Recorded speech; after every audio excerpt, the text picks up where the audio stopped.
Kalau kita tawakal ke Allahnya 100%, Allah nolongnya 100%. Dan ukuran persentase itu yang tahu cuma kita, karena di hati kita itu yang muncul.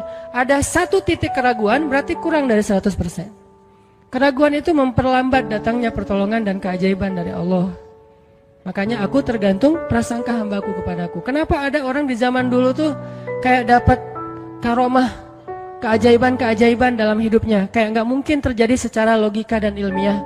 Karena memang dia yakinnya ke Allah itu 100%. Apakah kalau kayak gitu kita nggak perlu ikhtiar? Perlu, tapi ikhtiar nggak ada hubungannya dengan keyakinan. Ikhtiar itu hubungannya dengan kewajiban. Allah yang suruh ikhtiar, tapi yakin berhasil apa enggak, itu urusan yang kedua. Urusan hati antara kita dengan Allah Subhanahu wa Ta'ala. Kayak kita minum obat, tentunya kita harus beli obat yang paling bagus, dokter yang paling recommended, yang spesialis. Oke, itu ikhtiar.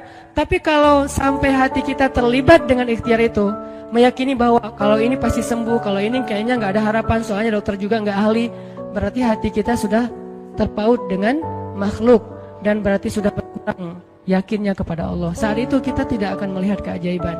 Yang terjadi dalam hidup kita saat itu apa? Hal-hal yang ilmiah. Kenapa kita hanya ngalamin hal-hal yang ilmiah? Karena kita yakinnya kepada hal yang ilmiah. Kenapa ada orang yang ngalamin hal-hal yang sifatnya miracle? Karena dia yakinnya kepada mukjizat, yakinnya kepada aun atau pertolongan dari Allah Subhanahu wa Ta'ala. Jadi bukan kita tidak berikhtiar, ini bab a'malul qulub, amal hati. Apakah hati kita yakin gak sama Allah Subhanahu wa Ta'ala? Dan Umar mendengar cerita itu semakin yakin sama Allah. Makanya nanti muncul kasus di zaman Umar tuh luar biasa.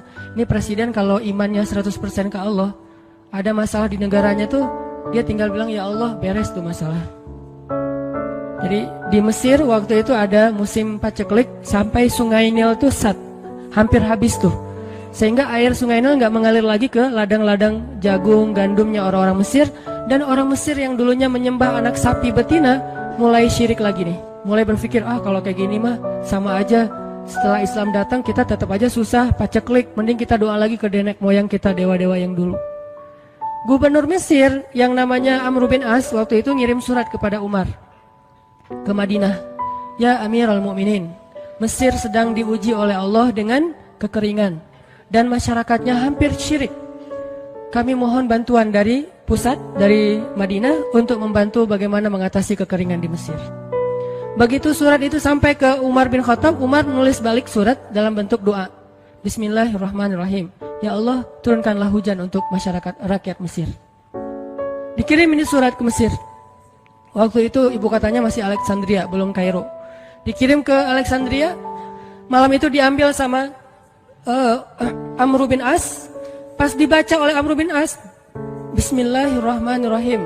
Ya Allah, berikan rakyat Mesir hujan yang mencukupi untuk mereka. Saat itu juga hujan turun. Sampai sungai Nil meluap dan menggenangi ladang-ladang jagung dan gandumnya orang-orang Mesir. Dan mereka bertakbir semuanya. Cuman ngirim surat doang dari Amirul Mukminin. Kan enak ya. Coba kalau kita hidup di zaman Umar, ya Amirul Mukminin, saya belum dapat jodoh, ya Allah beri dia jodoh, beres. Cepet banget loh. Ya Amirul Mukminin, dia nolak saya, ya Allah terimalah, terima. Yang kemarin nolak, hari ini kenapa ya saya jadi serak sama dia, gara-gara doa Amirul Mukminin. Ini artinya teman-teman, keajaiban dari yakin kepada Allah itu luar biasa dari kisah bapak tadi tuh. Kalau kita berbaik sangka kepada Allah. Kenapa nggak ikhtiar? Mungkin sudah ikhtiar, bikin pengairan segala macam tapi belum berhasil. Yang kurang cuma satu, doa. Doa mungkin udah banyak tapi belum diijabah karena doa-doa mereka tidak seajaib doanya Umar bin Khattab. Belum lagi Umar berdiri di atas mimbar. Ini mungkin terkenal nih, kejadian dalam perang Qadisiyah kalau nggak salah. Umar lagi khutbah Jumat di Madinah. Kaum muslimin lagi berperang di Irak melawan pasukan Persia, perang Qadisiyah namanya. Irak Madinah tuh kan kalau naik pesawat sekitar 2,5 jam, 3 jam, jauh tuh. Jakarta Medan lah, jauh. Nah, Umar lagi khutbah di atas mimbar sholat Jumat. Tiba-tiba tema khutbahnya tuh ganti gitu. Lagi ngomong tiba-tiba beralih tema. Wahai kaum muslimin, naiklah ke atas bukit itu, baliklah kalian mundur-mundur gitu. Jadi Umar tiba-tiba kayak ngomongin sesuatu yang gak nyambung. Orang-orang heran, nih Umar kenapa? Oh ya udah biarin, namanya juga Umar gitu kan. Dia punya Mungkin dia ngelihat setan atau apa, setan kan takut sama Umar. Diem. Udah selesai sholat Jumat, pada datang, ya Amirul Mukminin, tadi apa yang terjadi? Kenapa Amirul Mukminin ngomong sesuatu yang gak nyambung? Kita juga gak ngerti. Kata Amirul Mukminin, saya ngelihat Allah menampakkan kepada saya pasukan Islam di Qadisiyah yang terdesak, hampir habis dibantai sama musuh. Tapi saya ditunjukkan ke sebuah bukit yang mungkin mudah-mudahan itu jadi benteng untuk mereka berlindung. Saya suruh mereka naik. Orang kan gak langsung percaya kan? Bener gitu terjadi kayak gitu. Kalau Rasul ngomong, mungkin aku naik ke langit, Isra Mi'raj, oke lah, itu aja masih ada yang mendustakan. Ini Umar yang ngomong, bukan Nabi yang dapat wahyu. Orang gak langsung percaya. Selang beberapa minggu kemudian, pasukan Qadisiyah pulang. Jadi utusan mereka pulang bawa berita tentang kemenangan perang dalam perang Qadisiyah. Dia cerita, suatu hari di hari Jumat, kami sedang berperang. Kami terdesak, hampir habis dibantai sama musuh. Udah gak ada jalan untuk berlindung. Tiba-tiba kami mendengar suara Umar. Amirul Mukminin berteriak, wahai kaum muslimin, naiklah ke atas bukit ini supaya kalian terlindungi. Akhirnya kami mundur naik ke atas bukit dan selamat waktu itu. Berarti benar-benar terjadi. Kok bisa? Ya, qadarullah. Ini keajaiban iman mereka. Apakah kita bisa mendapatkan pengalaman-pengalaman kayak gini? Bisa, kalau keimanan kita dengan level yang sama. Kalau nggak selevel yang sama pun, minimal kita nusaddid. Kalau kita tidak bisa sama persis, minimal kita berusaha untuk nuqarib, berusaha untuk pengalaman kita nanti walaupun nggak sama persis, mirip-mirip dengan pengalaman mereka. Lagi-lagi bukan berarti tidak berikhtiar. Ini keajaiban-keajaiban yang terjadi. Dan saya juga baru ngalamin kemarin pas saya di seminggu, nggak kurang dari seminggu yang lalu, saya baru pulang dari laut di Batu Karas. Di sini ada teman saya, Agi. Mana Agi? Nah, ini Agi ya. Ini by the way model model iklan. Ada deh pokoknya iklan jodoh maksudnya. Agi ini anak Batu Karas. Agi boleh diceritain? Agi ini anak Batu Karas. Batu Karas itu Jawa Barat, daerah Pangandaran. Dari Bandung kurang lebih 6 jam perjalanan. Kalau lagi ada ombak saya suka ke sana nonton orang main surfing. Nggak main sih, main dikit-dikit tapi nggak jago. Nonton orang main surfing. Ketemu Agi. Agi nggak tahu tuh ya. 2 hari sebelum saya datang ke Batu Karas, dia sakit, kayak demam gitu. Mungkin habis diputusin kali ya. Dia demam gitu, nggak enak badan, pengen pulang. Biasanya kalau nggak enak badan cuma dia tinggal di Jakarta, paling juga di kos-kosan. Tapi kali ini pengen pulang ke Batu Karas banget. Aduh, kenapa ya pengen pulang ke Basroh Batu Karas gitu ya.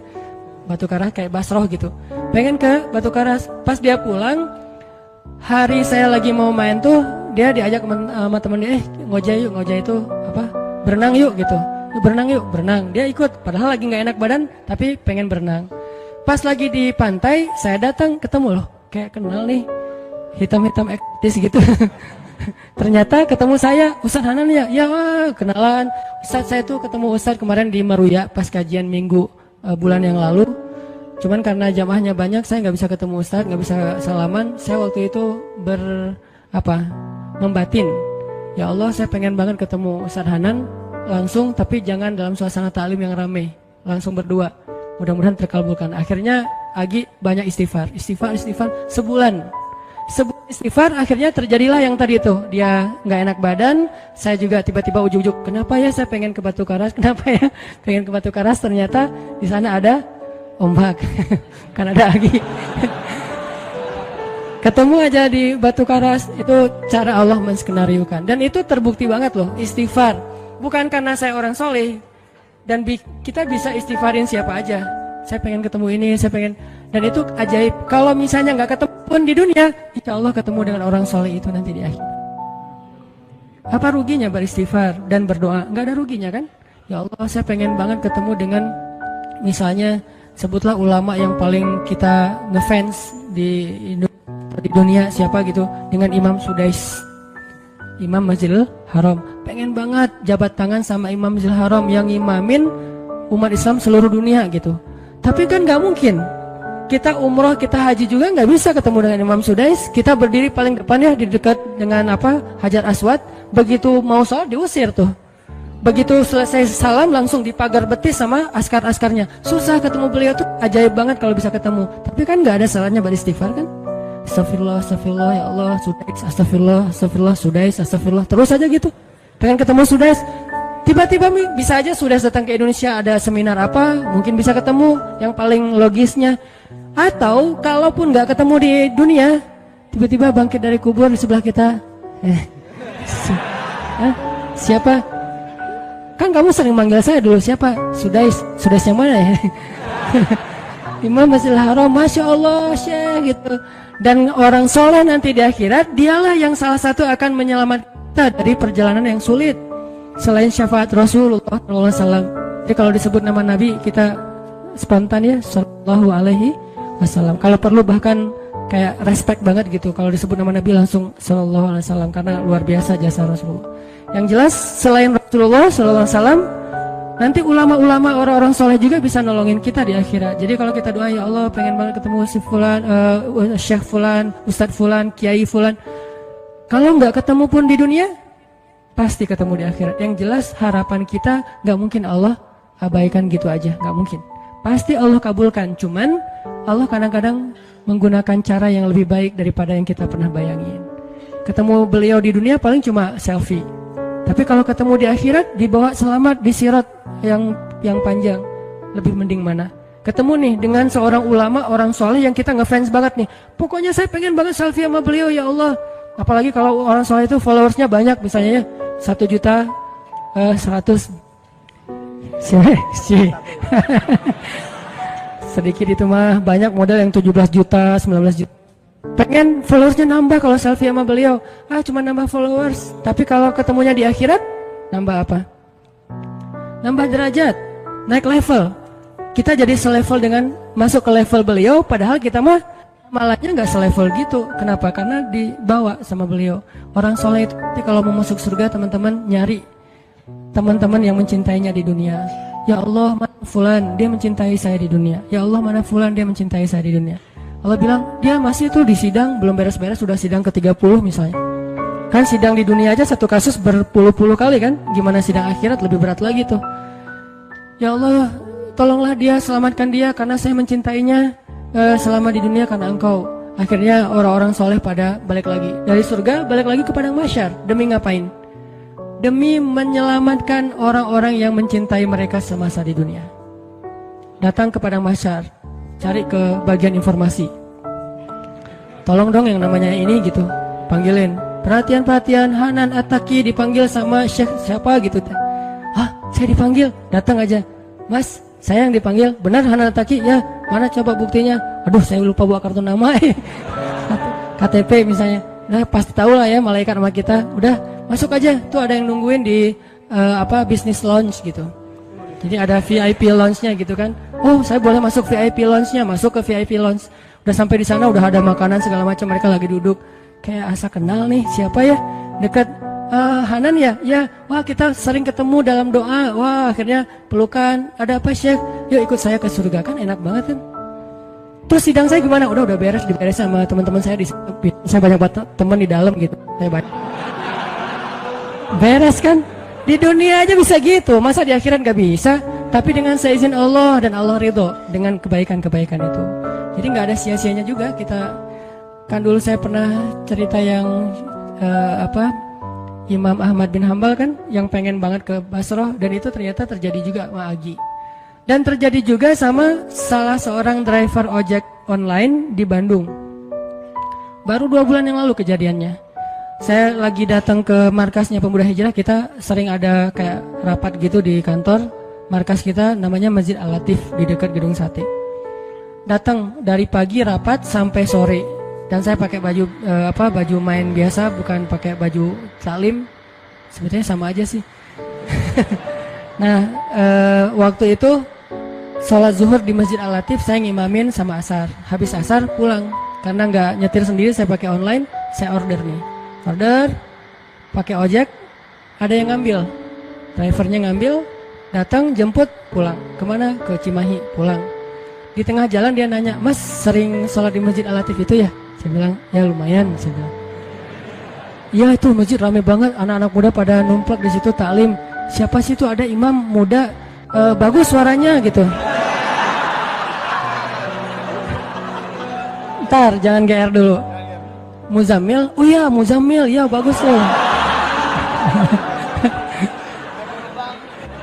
Tadi udah GR, ternyata salah.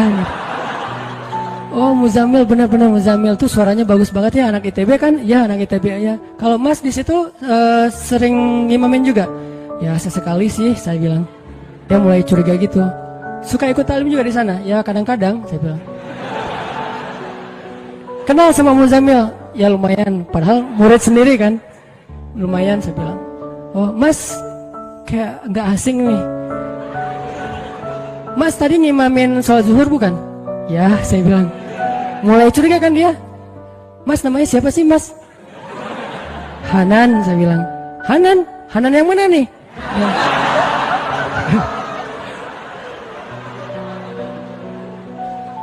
Saya bilang Hanan Taki. Wah langsung oleng dia mah.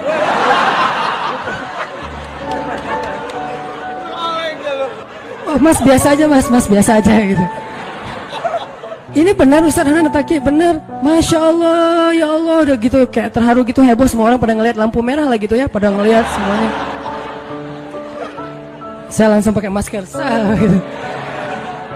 Ustadz tahu nggak Ustadz, saya sebulan ini istighfar terus habis dengerin cerita Syekh Imam Ahmad bin Hambal yang ke Basrah, saya istighfar, ya Allah pengen banget ketemu Ustadz Hanan, tapi jangan ditaklim berdua, jadi bisa curhat-curhatan gitu. Ternyata Allah bikin skenario, saya order ojek online, dia ngambil, jadi ngobrol di jalan sampai ke rumah, akhirnya bertamu nggak pulang-pulang. Wah ini luar biasa cara Allah. Dan wallahi teman-teman, dan itu terjadi. Jadi udah 2 kasus nih yang saya alamin ya. Satu Agi, satu lagi yang ojek online tadi. Dan dua-duanya hajatnya sebulan Allah kabulkan. Jadi kalau ketemu saya aja sebulan gampang, masa ketemu jodoh bertahun-tahun gak dapat ya? Gimana nih? Istighfarnya gimana nih?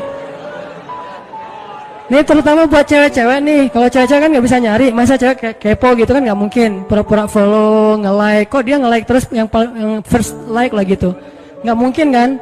Cewek kan agak-agak jaim. Ya udah istighfar aja deh. Banyak-banyak istighfar. Tiba-tiba ada yang kesandung jatuh di depan cewek, HP-nya jatuh. Dia pergi, HP-nya nomornya. Nggak penting sih ceritanya. Pokoknya ada. Ada jalan dari Allah yang kita nggak ngerti nih, yang jelas bisa.